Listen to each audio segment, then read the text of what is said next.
जो climate change का जो मसला है, इसके ऊपर जो इस वक्त कॉन्फ्रेंस हो रही है यूएई के अंदर, मोदी जी भी वहां पर गए हुए हैं। पीएम मोदी जब गए तो उनका बहुत ग्रूम वेलकम किया गया, इवन के उनके प्रेसिडेंट जो है दुबई के, वो खुद गए उन्हें रिसीव करने। जो पाकिस्तानी वजीर आजम हर दूसरे चौथे महीने जाते हैं यूएई, कहते हैं पैसे दे, पैसे क्यों नहीं अभी तक पाकिस्तान आ रहे?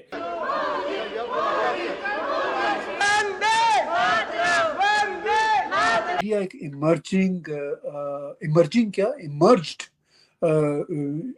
इंडस्ट्रियलाइज कंट्री भी है, इमर्ज इकोनॉमी भी है, दुनिया की चौथी बड़ी तो वो इकोनॉमी बन चुके हैं, and they are going towards third position. जो नरेंद्र मोदी साहब हैं वो इंडिया के लिए अच्छे हो सकते हैं, उनकी इकोनॉमी के लिए अच्छे हो सकते हैं, ठीक है, लेकिन वो पाकिस्तान के लिए अच्छे नहीं हो सकते, क्योंकि जो उनकी जमात है ना, उसका एक मोटो है, और वो मोटो है कि वो मुस्लिम्स के खिलाफ है, वो खास नफरत है उनके अंदर। एक तरफ ग्लोबल साउथ जो है उसको लेकर इंडिया चल रहा है, क्या इस कॉन्फ्रेंस में भी हम देखेंगे कि इंडिया जो है वो ग्लोबल साउथ को लीड करता हुआ वहां पर नजर आएगा? आज इंडिया को देखो कहां से कहां चला गया, ठीक है, उनका कौन कौन सा सेक्टर मैं बताऊं जो नई तरक्की में, हर फील्ड में तरक्की में, किसकी वजह से? प्राइम मिनिस्टर मोदी की वजह से, ठीक है। तो कहते हैं कि मोदी है तो मुमकिन है। दुनिया उसको अप्रिशिएट करती है, प्रेसिडेंट बाइडेन भी उसको अप्रिशिएट करते हैं, G20 में भी वर्ल्ड लीडर्स ने अप्रिशिएट किया।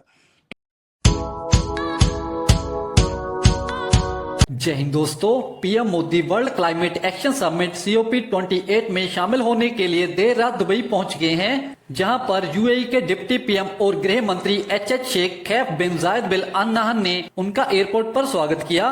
पीएम मोदी के दुबई पहुंचने पर भारतीय समुदाय में खास उत्साह नजर आया। इस दौरान भारत माता की जय और वंदे मातरम के नारे भी सुनाई दिए। पीएम मोदी ने सोशल मीडिया प्लेटफॉर्म X पर ट्वीट कर बताया कि COP28 समिट में हिस्सा लेने के लिए दुबई पहुंच गया हूं।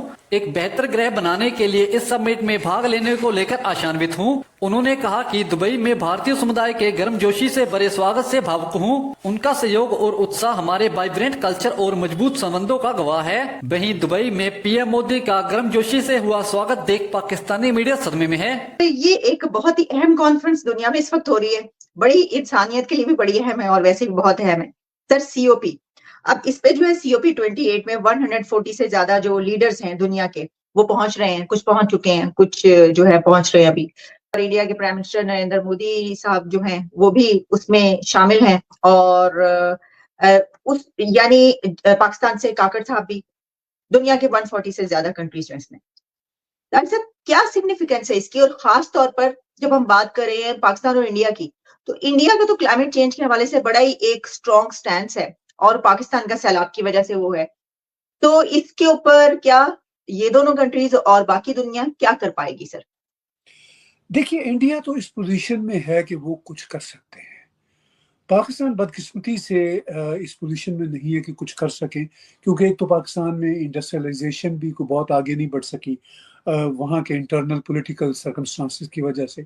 सेकेंडली, पाकिस्तान का तो वो जो सैलाब का मामला हुआ वो बड़ी तबाही थी, खौफनाक तबाही थी, मगर पाकिस्तान ने उस सैलाब की आड़ में जिस तरह पैसे मांगने का सिलसिला शुरू किया, तो दुनिया की आंखें खटक गई कि भाई ये सैलाब को भी बेच रहे हैं। तो मतलब पाकिस्तान तो उससे कोई एक्सप्लॉयटेशन लेने की कोशिश करता है, कुछ कर सकने की पोजीशन में नहीं है। ना तो इंडस्ट्री लग रही है पाकिस्तान में, जो लगी हुई इंडियन इंडस्ट्रीज है वो नहीं चल रही, तो उनको तो अपने इकोनॉमिक हालात खुद ही बेहतर करना होंगे। अब इंडिया का जहां तक मामला है, इंडिया एक इमर्ज्ड इंडस्ट्रियलाइज कंट्री भी है, इमर्ज इकोनॉमी भी है, दुनिया की चौथी बड़ी तो वो इकोनॉमी बन चुके हैं, and they are going towards third position. तो इंडिया का फिर जो अपना मोटो है हमेशा से, वो ये धरती हमारी फैमिली है, वो हमेशा रहा है मोटो। अच्छा, इंडिया देखिए, प्राइम मिनिस्टर नरेंद्र मोदी के बारे में वेस्टर्न वर्ल्ड का यही कहना होता है कि जी ये कोट अनकोट ये राइट विंग की गवर्नमेंट है, मगर प्राइम मिनिस्टर नरेंद्र मोदी कभी भी राइट विंग की गवर्नमेंट की तरह बिहेव नहीं करते। चाहे वर्ल्ड में पीस कीपिंग की बात हो तो भी वो बैलेंस होते हैं, चाहे ये इसके इकोलॉजी का मसले हो तो भी वो बैलेंस होते हैं, बल्कि वो जरूरत से ज्यादा بڑھ چڑھ کے حصہ لے رہے ہوتے ہیں جی کہ بھائی یہ اس دھرتی کو ہم نے ٹھیک رکھنا ہے، اس میں ہم نے کم پولوشن رکھنا ہے. میں انڈیا آتا جاتا رہتا ہوں تو مجھے تو وہاں پہ آنیسٹلی پلاسٹک ہی نظر نہیں آتا. کسی بھی میں دکان پہ جاتا ہوں تو مجھے تو پیپر بیگز ملتے ہیں. مجھے کسی جگہ پہ بھی مطلب یہ سب پلیٹیں جو ہوتی ہیں وہ پتوں سے بنی ہوئی ملتی ہیں. ٹھیک ہے، مطلب میں نے اگر پکوڑے بھی کھائے ہیں انڈیا میں، جلیبی بھی کھائی ہے، تو یا تو وہ کیلے کے پتوں سے بنی ہوئی پلیٹ ہوتی تھی یا کسی اور پتوں سے بنی ہوتی تھی. ٹھیک ہے، تو انڈیا کی جہاں پاپولیشن 1.4 بلین لوگوں کی ہے، وہاں پہ انڈیا میں اتنا مطلب احساس ہے. آپ امریکہ میں آج کل رہ رہی ہیں، میں کینیڈا میں رہتا ہوں، ہم بڑے یہاں پہ امریکن کینیڈینز نعرے لگاتے ہیں جی کہ ہم یہ پلاسٹک فری ہو جائیں گے فلاں ٹھیک، لیکن آج تک ہم نہیں ہو سکے.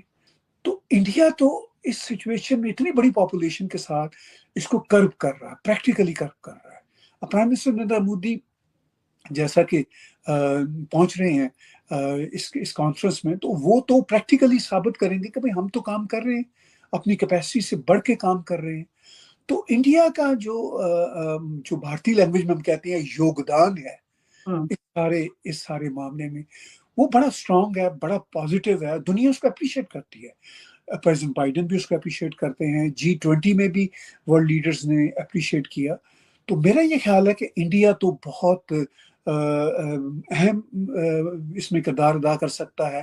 اب انڈسٹریز جو انڈیا میں بڑھ رہی ہے، آئی فون کے لگ رہے ہیں، سونا ہے ٹیسلا کے بھی ایگریمنٹس ہو رہے ہیں. تو اب ظاہر ہے ٹیسلا تو خیر خود ایمیشن فری پورے کا پورا سارا کھیل ہے. تو جتنی انڈسٹریز لگ رہی ہے انڈیا اس میں بھی کوشش کر رہا ہے کہ اس میں بھی کاربن ایمیشن کے جو فیکٹرز ہیں ان کو ملحوظ خاطر رکھا جائے. کیونکہ انڈیا کو اس بات کا احساس ہے کہ ہم دنیا کی پاپولیشن کا 1/5 1/6 حصہ ہے، تو ہمیں اس میں یوگدان ڈالنا ہے. پوری ویسٹرن ورلڈ، امریکہ، یورپ، کینیڈا، آسٹریلیا ملا کے ہارڈلی انڈیا کی پاپولیشن کے برابر بنتے ہیں. اور آپ دیکھ لیجیے جتنی انڈسٹریز ویسٹرن ورلڈ میں ہے اس کا تو اشر اشیر بھی کہیں دنیا میں نہیں ہے. ایک طرف گلوبل ساؤتھ جو ہے اس کو لے کر انڈیا چل رہا ہے، کیا اس کانفرنس میں بھی ہم دیکھیں گے کہ انڈیا جو ہے وہ گلوبل ساؤتھ کو لیڈ کرتا ہوا وہاں پر نظر آئے گا؟ اور پاکستان کا جو مسئلہ ہے وہ اور کنٹریز کے بھی ہیں مسائل، لیکن ظاہر ہے کہ جو ایک لیڈرشپ کی بات ہے اور جس طریقے سے کنٹریز جو ہیں وہ انڈیا کے ساتھ جیسے اس کے پیچھے ہیں، اس طریقے سے تو وہ معاملہ نہیں ہے. تو آپ سمجھتے ہیں کہ گلوبل ساؤتھ کو اب لیڈ کرے گا انڈیا وہاں پر؟ نہیں، وہ تو آلریڈی کر رہا ہے نا جی، وہ تو آلریڈی کر رہا ہے. ہاں، اور گلوبل ساؤتھ میں صرف ساؤتھ ایشیا کے کنٹریز ہی نہیں آتے، ساؤتھ امریکہ تک کے کنٹری آتے ہیں. ٹھیک ہے نا، تو وہ تو آلریڈی کوئی 70+ کنٹریز ہیں، اور انڈیا ان کے لیے ایک رول ماڈل بنا ہوا ہے. اور مطلب پاکستان تو اس کلبنگ میں نہیں ہے. پاکستان تو آج بھی یہی سمجھتا ہے کہ ہم تو انڈیا کے ہی پیرلل ہیں. پاکستان تو انڈیا کو کسی جگہ پہ بھی تسلیم کرنے کو تیار نہیں ہے.